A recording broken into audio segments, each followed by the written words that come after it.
religion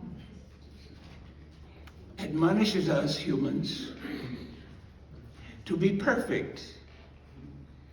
The most clear statement of that is sometimes in the Bible it's called a commandment, but it's not a commandment in the 10 Commandments series. It's an advisory program that Jesus gave. But it's very clear. If you're human, be ye therefore perfect. That statement was translated by a great preacher named Calvin in Geneva as Europe was moving out of the Dark Ages. And Calvin interpreted that admonition very simply. If you are a Christian, your job is to improve the world. Jesus wants us all to be perfect. And guess what? God gave us an eternity to do that. You're not going to be perfect overnight. We psychologists, we who teach psychologists know becoming perfect is not an easy task. So how do we do it? Well, psychologists got to work and they studied how do we train our children to become perfect. Well, actually, mothers do it automatically. She insists that the children speak perfect Chinese or perfect English or perfect Italian, whatever it is. She wants her children to speak language perfectly.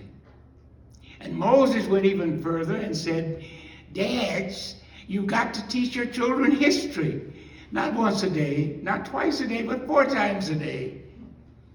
Then Baha'u'llah, the founder of this religion, came along and said, be ye perfect through music. And research has proved that if you want to be perfect, the easiest tool you have is music. So let's illustrate that. According to some experts, the piano gives us A440. A440, there's a perfect pitch, so-called A. Can you pitch the A perfectly? Can you play A perfectly on the piano? Listen again. Now do it imperfectly.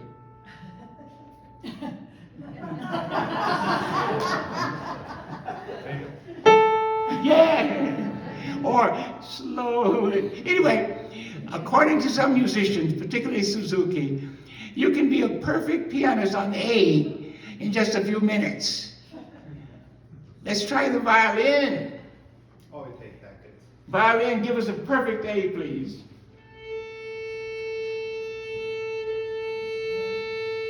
Now give us a bad E.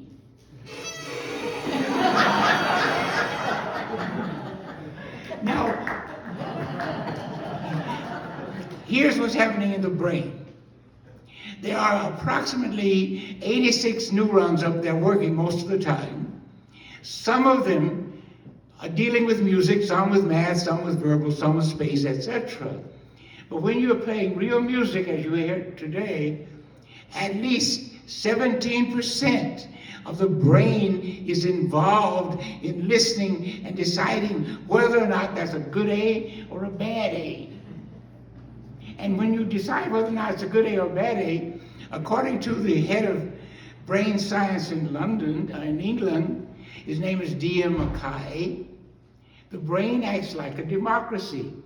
Roughly 20 million brains, neurons, are deciding, is that a good A or a bad A?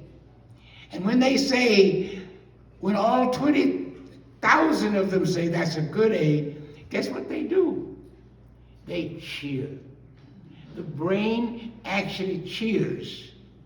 So thank you for the demonstration. We now know that our way to achieve perfection is be sure that our children have music lessons from the beginning of life. So here's a lecture. That was just a demonstration. Hey, does the Thank you. Does the 3 minutes start now?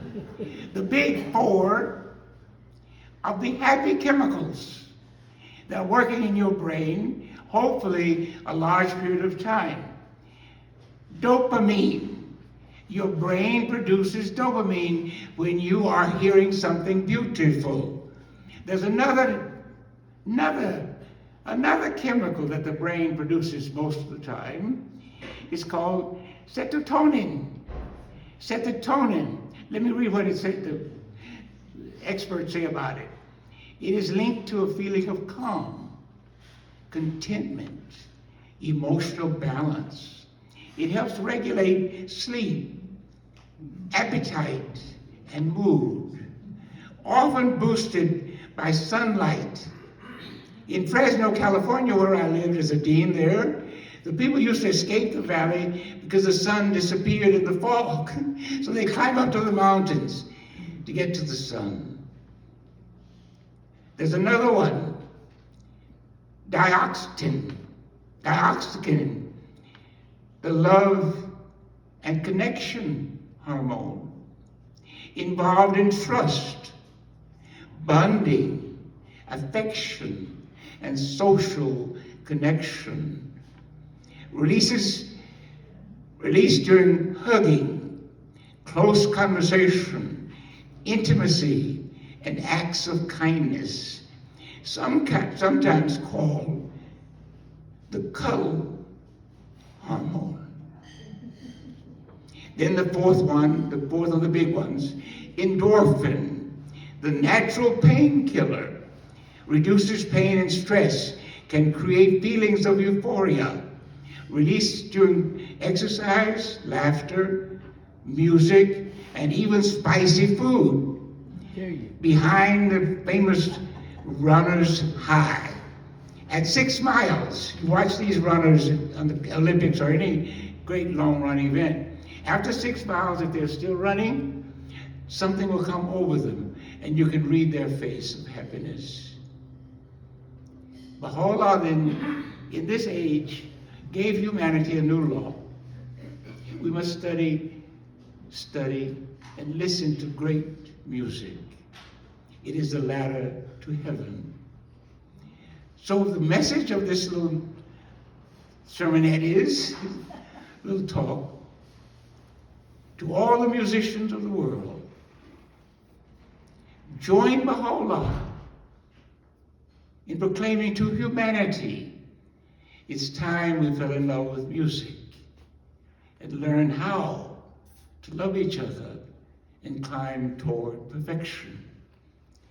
Dear musicians, Suzuki, all of the rest of them, embrace music. You have nothing to lose but your fear. Let's begin the second half of this program with great music from another great lover of humanity. And welcome back our pianists, both of them, all the pianists. Give them applause as they come out.